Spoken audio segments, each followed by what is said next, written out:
How does a country like Israel, a country that is surrounded by its enemies, a country that is always going through instability seemingly, have 98 unicorn startups, around 100 companies publicly trading on the NASDAQ, 41 Y Combinator funded companies, its own Techstar Incubator, and is referred to as the Startup Nation? Hey, Sid here. I always wondered, as someone who comes from a small country like Mauritius, why my country couldn't have a good startup ecosystem.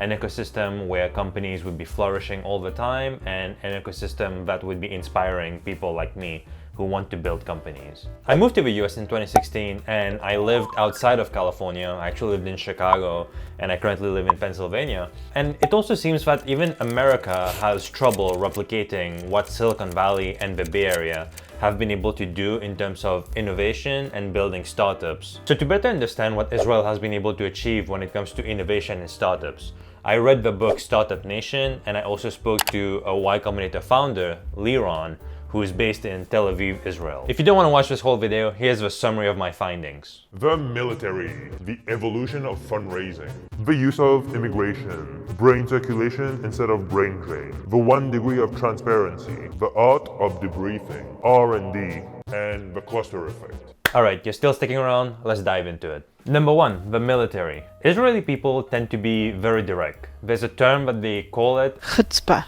And chutzpah just means being very blunt and being very direct. Chutzpah is often attributed to why Israelis are so efficient because of how direct they are. For example, if you don't have a good product, you will know. They don't beat around the bush. If you don't want to know the truth, don't ask an Israeli question.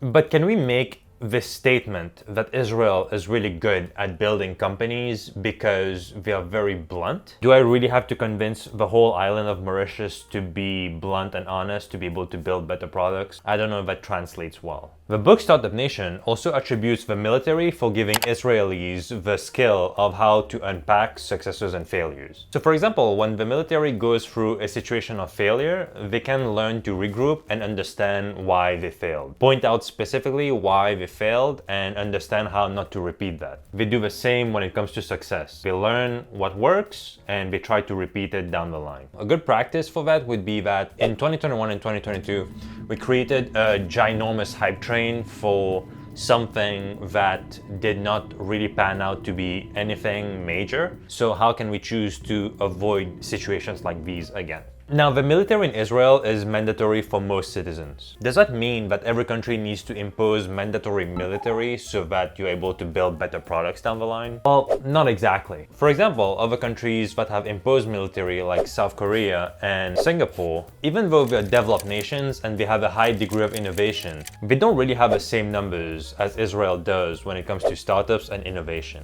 So what else can we learn from Israel? Number 2, the evolution of funding in Israel. The awesome part of building a startup in Israel is that there are a lot of VCs there. But it did not really start that way. So at the beginning, if you had a startup idea in Israel and you wanted funding for that idea, you would have to apply for grants from the Office of the Chief Scientist. Those grants didn't really give too much money to startup founders, and as a result, most of these startups ended up failing. So in 1977, the government decided to create the B.I.R.D program, Binational Industrial Research and Development. B.I.R.D's purpose was to basically match an Israeli company that was building a product with another company in America that wanted to sell the product from the Israeli company. Think of B.I.R.D as a matchmaker. So basically, Israel knew that they were building products, but they couldn't find a market, so they wanted to accelerate the finding the market through the American market. The cool part was that B.I.R.D was funding the Israeli company by giving it money for the R&D process,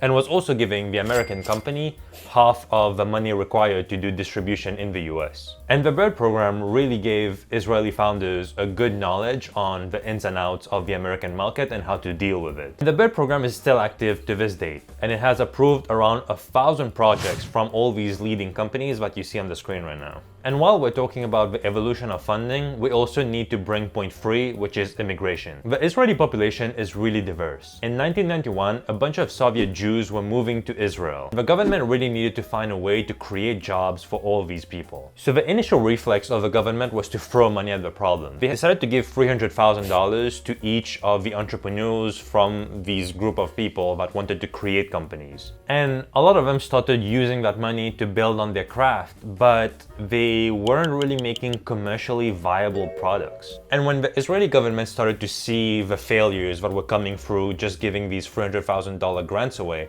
they realized that they needed to understand more what's needed besides money. And they looked at Silicon Valley. And they realized that in Silicon Valley, there is a huge influx of influence from the VCs that are giving money. They're also giving advice. So the Ministry of Finance realized that they needed VCs who would be experienced and give advice, and they created the Yozma program. The idea was for the Israeli government to create 10 VC funds with $100 million. Each fund would be broken into 3 prongs. One of the prongs would need to be an Israeli investment company or a bank. The second prong would have to be a foreign VC firm. And the third prong would have to be an Israeli VC firm in training. The program initially offered a 1.5 to 1 match. So if Israeli partners were able to raise $1.5 million, the government would pitch in another $0.5 million. This created such a huge influx with entrepreneurs wanting to have access to that fund and start their company that the government had to change the initial offering. And they changed the condition where the VC firms would need to raise at least $16 million until the government would come in with another $8 million. And the Yozma program is massive in the history of Israel when it comes to fundraising and entrepreneurship and startups. But it was also really massive for investors. Even though the government was getting 40% with the $8 million that they were providing of the company, it was big for investors because the investors would be able to buy back that 40% from the government after the government would have recouped the money. This meant that even though the government was taking a lot of risks when it came to funding the company, it was giving the investors all the rewards afterwards.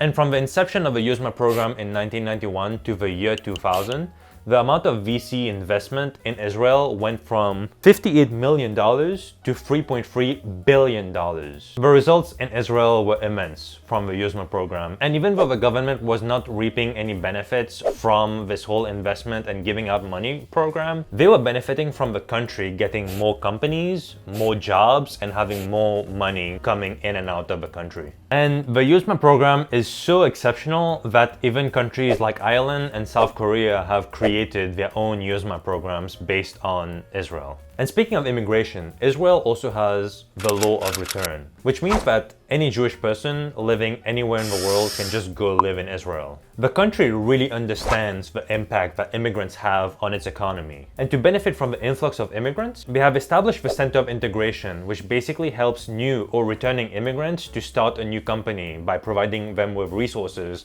like how to set up a business plan, how to get financing, and just general entrepreneurial advice. Number 3, 1 degree of transparency. Israeli entrepreneur and investor Yossi B.I.R.D says that Israel has 1 degree of separation. That means that no one can hide. If you don't behave in Israel, you can't really disappear in Wyoming. So imagine you're 2021, Web3 crazed Logan Paul building CryptoZoo and all that stuff. You can't really jump from scamming a lot of your audience to joining the WWE or creating your Prime Energy drink or whatever. Because of a high degree of transparency, you need to be accountable.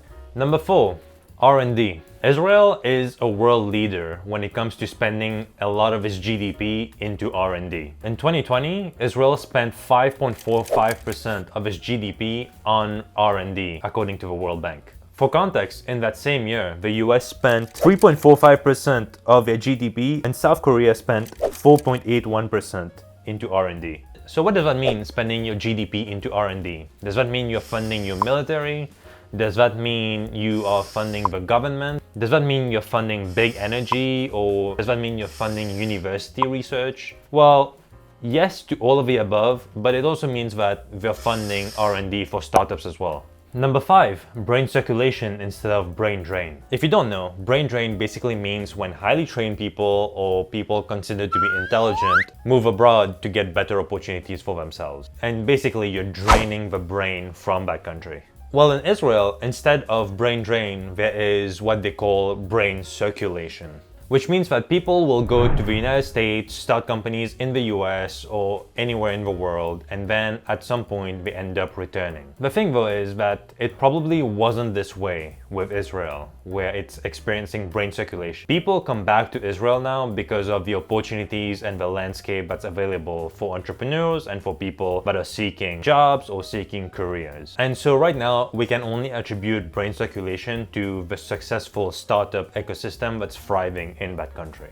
And finally, clusters. When I was talking to Liron, she told me that even her parents were entrepreneurs. So my mother was importing marble from China and Italy, and my father was the founder of a company called Alvarion, which is a unicorn, and he invented the WiMAX. So I was grown in a house that my parents did whatever they wanted to do with their life, and they real entrepreneurs. So that was really inspiring. And She also mentioned that she could just be going to a coffee shop and she would be bumping into other CEOs. Lots of very talented developers here, lots of entrepreneurs, and lots of investors. Tel Aviv is like a small country of high tech. You can grab coffee and see next to you the Fiverr CEO or Gong CEO, and you can get to whoever you want to get here. And when she was looking for early adopters for her company, Israel was the perfect place to find design partners. At the beginning of the lifetime of the company, it's good for us to be in Israel because lots of unicorns, they are our customers. Once you're building a product, you want design partners that are close to you. Another bonus, Israelis are very direct. They don't say that something is wonderful if it's not wonderful. If it's shit, they tell you this is shit. And this is a way to build a good product. So being physical next to them and getting this feedback that sometimes it's not nice to hear, but it's necessary for us to improve our product. By the way, I didn't know what design partners meant when I talked to Liron, and design partners basically means people that are willing to test your product at a very early stage of your company and are willing to give you really crucial feedback at that early stage. When you're in an environment where you have so many good elements for startups to get created, you're bound to develop clusters. Clusters basically means that there are people that share the same interests as you, and you can meet with these people and you can bounce ideas around, and you guys in a cluster can learn quicker as a group than you would have learned individually. Founders can meet other founders and they can exchange information quickly on how to raise money or how to hire people or how to grow a company. And so can scientists, designers, engineers, researchers, etc. When worlds collide, good things come out of it. So after looking at all this information and what Israel has been able to build as a country, I just kept thinking to myself, what can Mauritius, a small island in the middle of the Indian Ocean, learn from this? What are some general advice that the population and the government can adopt from this? Well, for one, I don't think that you can inspire a whole population to develop chutzpah for no reason. That can actually backfire. How's the food, babe? This one sucks. However, I do think that the culture of learning how to unpack successes and failure can be something that we can pick up from Israel. Maybe the elements of design thinking that we can learn, but we don't really need to build a military to learn from these things, but just adopt design thinking skills to learn how to unpack failures and successes. I also think that Mauritius can benefit from the 1 degree of transparency. The island is already really small where people already know each other. So holding each other accountable when it comes to building products and building companies can be something pretty valuable that we can learn from it. I also do think that the idea of clusters is really important. And if you haven't found your cluster when you're building your company, you should go seek that out for yourself, whether it's for people in Mauritius or wherever you are in the world. I also do think that the government can really learn from ideas like Yozma, investing in R&D, and also the art of debriefing. All right, I really appreciate you watching this video. It took a while to really gather information because I don't live in Israel. And I really thank Liron for giving me some time to gain some perspective from being a founder in Israel. I really recommend you checking the interview that I did with her on my channel. I also have a few Y Combinator questions too. I know my audience kind of likes Y Combinator. I also want to thank Apex Explains AI for commenting on my last video. I really appreciate any and all support on my videos. All right, thank you. Bye.